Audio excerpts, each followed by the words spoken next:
Bonjour, je suis Jean Maudin, je suis psychiatre et je vais vous parler d'un phénomène d'actualité qui est la téléconsultation en psychiatrie, pour vous indiquer quelles sont ses particularités et peut-être ses rudiments. Je crois que le contexte de l'épidémie est un contexte exceptionnel pour pouvoir faire valoir à partir de quoi nous travaillons en psychiatrie, c'est-à-dire le monde vécu, le monde vivant. Les modifications qu'entraîne le contexte de la pandémie, le confinement par exemple, font qu'il y a des tas de choses que nous avions l'habitude de faire et auxquelles nous ne pensions jamais, qui tout d'un coup sont suspendues, et voilà qu'on est obligé d'y penser. Et parmi ces choses-là, il y a l'idée du contact, du toucher.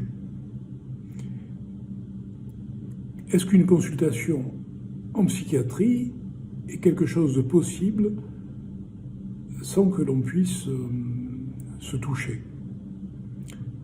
La plupart d'entre vous doivent certainement se dire que ben oui, c'est ce qu'on fait d'habitude. En vérité, en psychiatrie, on écoute, on ne se touche pas. Mais c'est pas tout à fait vrai. Et donc, je vais essayer de vous en parler un petit peu plus dans le détail. Je vais vous parler, pour commencer, de l'entretien clinique au téléphone. Il n'y a pas grand-chose qui change, au fond, dans l'absolu. L'entretien clinique reste le même. Il va falloir écouter, observer, examiner, évaluer, soigner, dire. Mais il y a des modifications intrinsèques à la relation téléphonique. Écouter, ça signifie que entendre va prendre toute la place que l'on donne habituellement à la perception visuelle, par exemple, ou au tact. Entendre prend la place du voir et du toucher. Il n'y a pas d'examen clinique possible dans la relation téléphonique. On ne peut pas caresser, ni palper, ni sentir, ni voir. Et il va falloir produire des signes à partir de ce qui reste d'intersubjectivité. Au fond, on pourrait dire que la voix et le souffle sont les seules données d'examen. Il y a des datas corporelles amplifiées, en l'absence des autres, un petit peu comme ça se passe sans doute pour les aveugles. La voix, les bruits, le souffle, le rythme, le silence. Et le patient, à notre demande, va décrire avec des mots ce qu'il fait, ce qu'il voit, ce qu'il ressent. Et le psychiatre doit faire de même, dans une certaine mesure. Par exemple, pendant que je vous parle, j'ai autour de moi des choses qui me sont utiles dans l'immédiat. Un gel hydroalcoolique, une banane. Parce que si je partage les risques d'un repas à l'assistance publique, j'éprouve parfois le besoin de le compléter. La télécommunication est un espace de soins. Est-ce que c'est un espace thérapeutique au sens psychothérapique du mot ?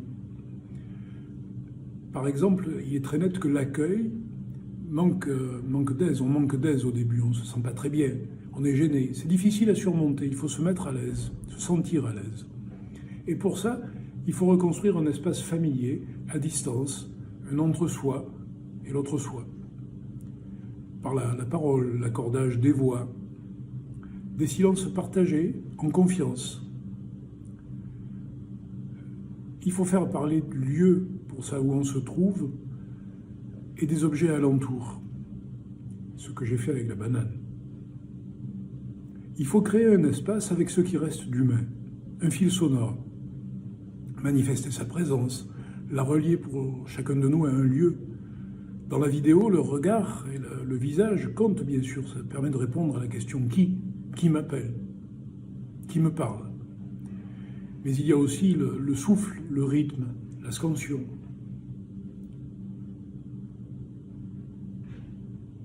Les silences, la ponctuation. Coproduire une réalité ensemble dans l'intersubjectivité avec moins de sens que d'habitude, bien c'est très fatigant. Ça, vous avez déjà dû le ressentir si vous avez fait des consultations téléphoniques. C'est plus fatigant que les consultations ordinaires. Peut-être qu'il faut accepter l'idée qu'elles durent moins de temps. Parce que l'effort de produire notre propre réalité au téléphone est quelque chose de très difficile. C'est aussi un effort pour rendre présent à soi le corps de l'autre. Quand on parle à quelqu'un au téléphone sans avoir le retour visuel, sans se trouver en face à face, sans sentir sa respiration près de nous, c'est difficile de le sentir présent, pleinement présent. Et pourtant, il faut faire l'effort de se le représenter présent pour pouvoir avoir une conversation à l'aise avec lui et sincère.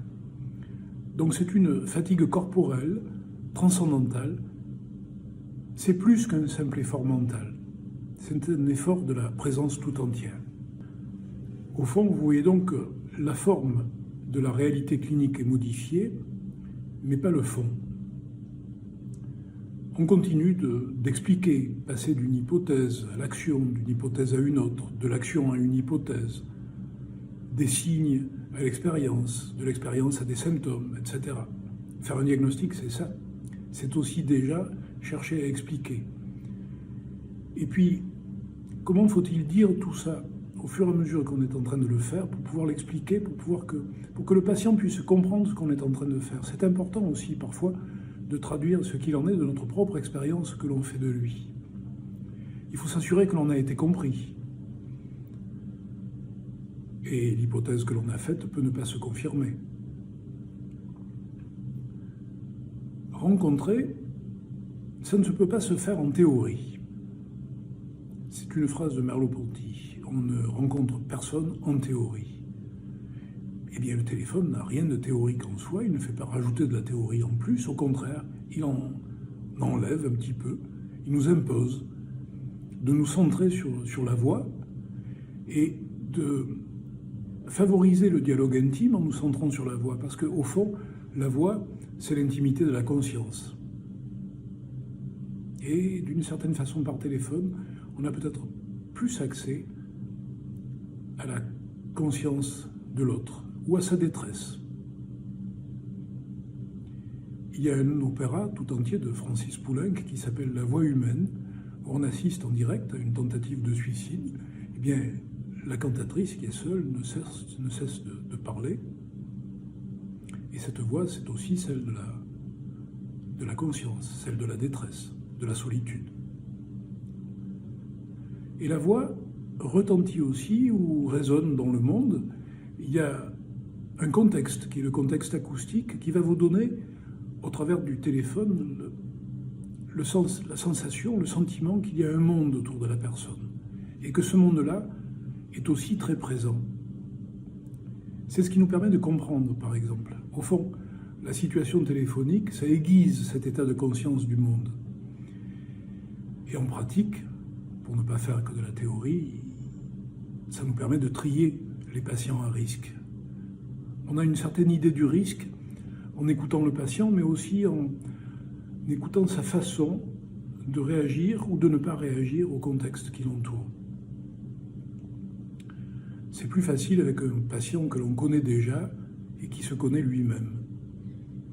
Quand on connaît le rythme habituel de la parole de quelqu'un, on peut le sentir ralenti ou accéléré. On peut sentir aussi qu'il est intéressé par ce qu'il est en train de dire ou de faire, ou qu'il est finalement déjà dépassé et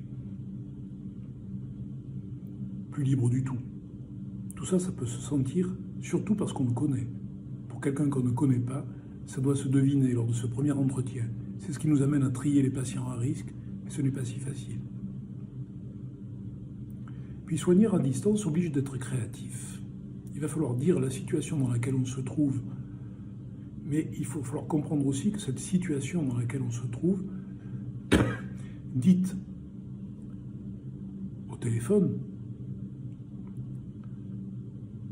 permet de la mettre à distance. Déjà, parler au téléphone, c'est se mettre un petit peu à distance. C'est pouvoir perdre le fil et avoir à le retrouver. Et puis, malgré tout, il faut reconnaître que la conversation téléphonique a une limite et que parfois il est nécessaire de faire un examen clinique.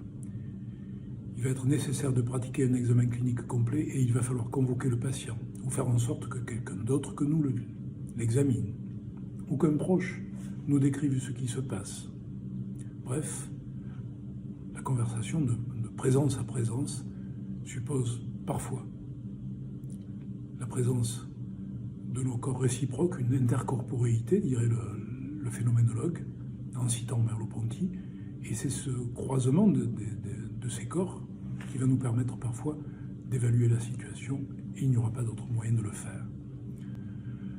En fin de compte, ce cours nous fait dire que rien ne remplace la présence. Rencontrer, ça nécessite a priori la situation en face à face. Et ça ne se fait au téléphone que par défaut et en vue d'un examen clinique, en vue d'une psychothérapie. Ça peut se faire. Et on peut le faire avec certainement beaucoup d'intérêt et en renouvelant la conversation psychothérapique, à condition de connaître et de reconnaître le terrain, la personne, la famille, la situation, et de comprendre qu'il y a un risque lorsqu'on ne reconnaît rien. Et à ce moment-là, il faut parfois pouvoir guider. Guider à distance, guider quelqu'un à distance, par exemple comme le font les gens de SOS Amitié ou du SAMU, les régulateurs du SAMU. Il faut beaucoup de tact pour le faire. Parce que le tact, au sens symbolique, remplace le toucher. Et toute guidance suppose une connaissance du terrain. Il faut être à la fois prêt à intervenir et près des gens pour pouvoir éviter tout jugement à distance. Si on veut intervenir vraiment, il faut pouvoir être là. Il ne faut pas être loin. Et commander, comme commandaient les généraux de 14. Merci.